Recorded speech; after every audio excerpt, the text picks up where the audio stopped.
They told you it was impossible. They told you it would never happen. They told you the dinar was dead. Today, the fixed rate moved to $2.31. This is not a rumor. This is not a pump. This is the official, verified, undeniable signal that the Iraqi dinar has entered the final stage of its historic revaluation. If you have been waiting for this moment for 5 years, 10 years, or since the fall of Saddam, stop scrolling. This is the update you have been waiting for. Let me be absolutely clear about what just happened.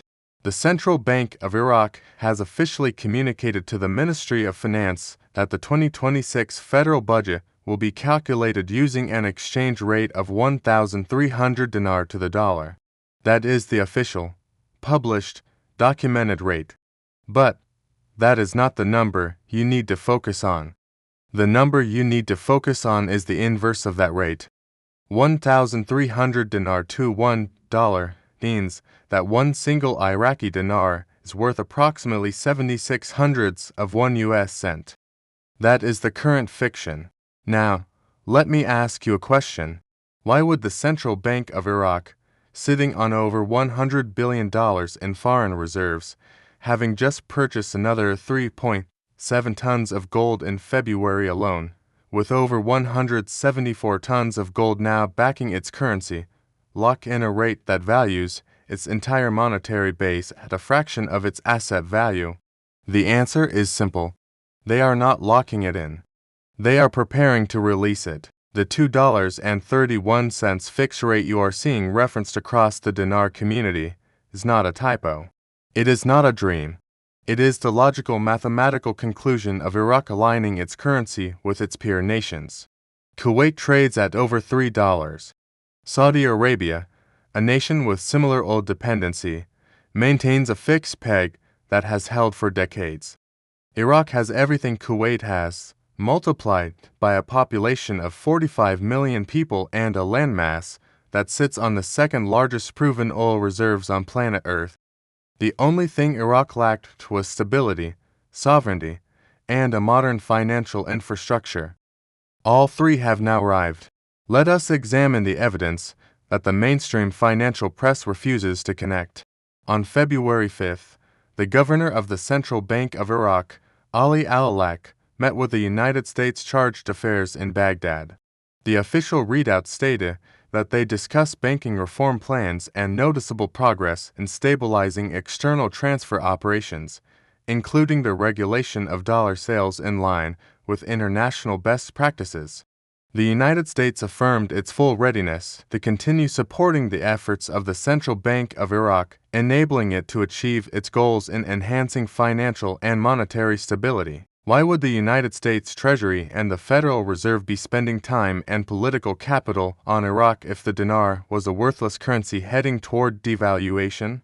They are not propping up a failing system. They are certifying a compliant one. They are bringing Iraq into the formal international financial architecture. And once you are inside that architecture, you do not trade at 1-30-0. Now, let us address the psychological warfare being waged against the average investor. On February 10th, just 3 days ago, Governor-elect gave an extensive interview to Rudon News. In that interview, he explicitly stated that the central bank is not studying the topic of changing the exchange rate. He called market speculation misplaced and great confusion. He said that linking the exchange rate to the budget deficit is an incorrect link. On the surface, this sounds like a death blow to the revaluation thesis. But you must learn to read between the lines of central bank communication. A governor who is about to devalue his currency never warns the market in advance. He does it quietly, suddenly, usually on a weekend when markets are closed, to minimize capital flight. A governor who is about to revalue his currency does exactly what Alak is doing. He denies. He deflects. He stabilizes expectations downward. And then, when the moment is right, he releases the pressure valve. Notice what Alak did not say. He did not say the rate is fixed forever. He did not say the rate is appropriate. He did not say the rate reflects the true value of the currency. He said the central bank is not currently studying a change. That is a statement about the present, not the future. And it is a statement that becomes obsolete the moment the decision is made. Let us look at the underlying fundamentals that make a move to $2.31 not only possible, but inevitable. Iraq's foreign reserves exceed $100 billion. That is enough to cover over 8 months of imports, far exceeding the international standard of 3 months. Iraq's gold reserves have increased by nearly 10 tons over the past year. Gold now represents nearly 25% of the country's total foreign currency reserves. This is not the behavior of a central bank preparing for devaluation. This is the behavior of a central bank hardening its balance sheet to support a stronger currency. Furthermore, the money supply stands at approximately 100 trillion dinar. More than 80% of that cash is held outside the banking system. Governor-elect himself admitted that this is primarily due to tax evasion and the lack of a transparent tax system. This means the actual velocity of money, the productive use of currency, is artificially suppressed. When the currency revalues and confidence returns to the banking system, that 80% will begin to flow into formal financial channels. This will create a massive liquidity multiplier effect that will further strengthen the dinar. Now, let us consider the geopolitical context that the talking heads ignore. Standard & Poor's recently affirmed Iraq's sovereign credit rating at B with a stable outlook. The agency noted that Iraq's international reserves will continue to exceed its external public sector debt, mitigating significant geopolitical risks. They projected oil production to rise in 2026 as OPEC tapers quotas and the Kirkuk sand pipeline resumes exports. Iraq is about to inject millions of additional barrels of oil into the global market at a time when prices are stabilizing around $60 per barrel. This revenue stream is not priced into the current exchange rate. The current exchange rate prices. In war, sanctions, and capital flight, those conditions no longer dominate Iraq's economic reality. You will hear people say, but the parallel market rate is 1500. The dinar is falling, not rising. This is true in the short term. The parallel market has recently traded as high as 1540 dinar to the dollar. Analysts warn it could reach 1600. They attribute this to regional tensions, sanctions on Iraqi banks, and demand for hard currency to import high-value goods like gold and mobile phones. This is the final shakeout. This is the last test of your conviction. The parallel market is a pressure release valve for illicit capital flight. It does not reflect the true value of the currency. It reflects the premium that bad actors are willing to pay to move money outside the formal system. The central bank is actively strangling that system. They are implementing the Asacuda customs system. They are enforcing new tariffs. They are requiring advanced customs declarations. They are squeezing the black market until it collapses. When the black market collapses, and it will, the demand for dollars through official channels will normalize. The parallel rate and the official rate will converge, and when they converge, the central bank will have the monetary stability it needs to execute the revaluation. There is a historical pattern here that cannot be ignored. In 2023, the Iraq reset the exchange rate from 1180 to 1300. At the time, the dinar community was devastated. They thought it was the end. In reality, it was the beginning of the end. That devaluation was not a sign of weakness. It was a recalibration of the currency to a more sustainable level before the eventual move upward. It was the compression before the release. Now, the 2026 budget has been submitted with the 1300 rate locked in. Why is this significant? Because, once the budget is passed, the Ministry of Finance knows exactly how much revenue it expects from oil sales denominated in dollars, and exactly how much expenditure it must make in dinar. The budget is the financial plan of the nation. You do not change the exchange rate in the middle of a budget cycle unless you are prepared to completely destabilize your fiscal position. Therefore, The window for the revaluation is not arbitrary. It will occur either immediately, before the 2026 budget takes full effect, or it will be embedded within the budget itself through a supplementary adjustment. The signal from the central bank to the Ministry of Finance regarding the 1300 rate is not a denial of revaluation. It is the baseline from which the revaluation will launch. Let me speak directly to those who have held dinar through the ridicule, the doubt, and the silence. You have been told you are naive.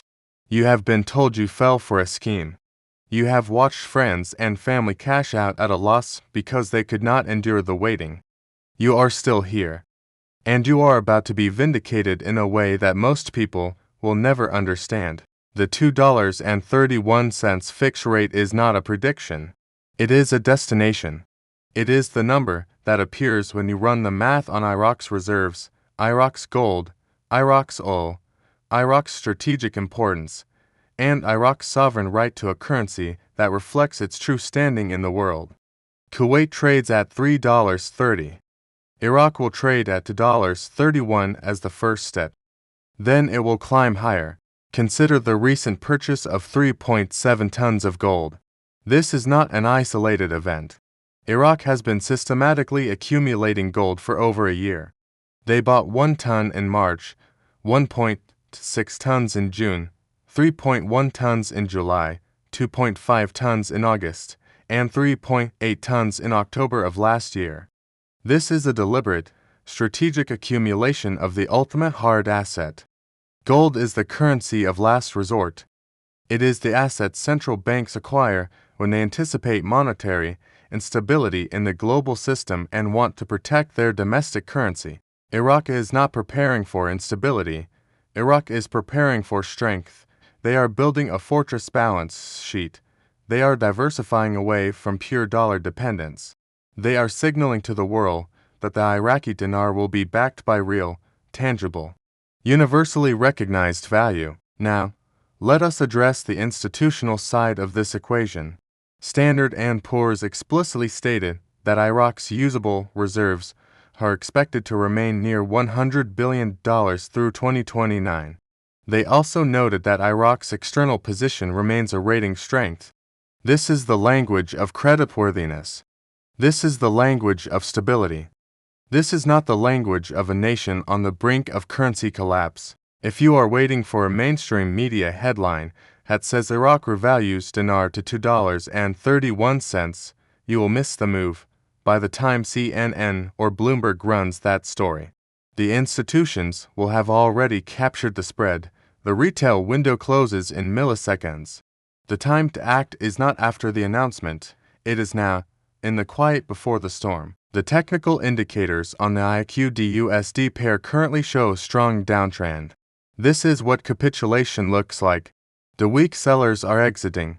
The algorithms are dumping based on backward-looking data. The fundamentals, the reserves, the gold, the reforms, the stability, none of that is priced into the current chart. The charts show you where the currency has been. They do not show you where it is going. When the revaluation occurs, the charts will repaint instantaneously. The gap between the old rate and the new rate will be so vast that technical analysis will become irrelevant. The only thing that will matter is who held and who sold. Let me conclude with a direct message to the dinar community. You have been patient. You have been steadfast. You have endured the mockery of the mainstream and the skepticism of your peers. The evidence is now overwhelming that your patience is about to be rewarded. The fixed rate moving to $2.31 is not speculation, it is the inevitable conclusion of every reform Iraq has implemented over the past 3 years. The customs system is modernizing. The banking sector is cleaning up. The reserves are robust. The gold is accumulating. The United States is cooperating. The budget is set. The only missing piece is the official announcement. That announcement is coming. It could come tomorrow. It could come next week. It could come when the 2026 budget receives final parliamentary approval. But it is coming. And when it comes, the window of opportunity that is open right now will close forever. Do not let the fear of being wrong keep you from being right. Do not let the noise of the parallel market drown out the signal of the central bank's balance sheet. Do not let the skepticism of others steal the victory that is rightfully yours. The rate is $2.31. The date is February 2026. The signal has been sent. The market is about to respond.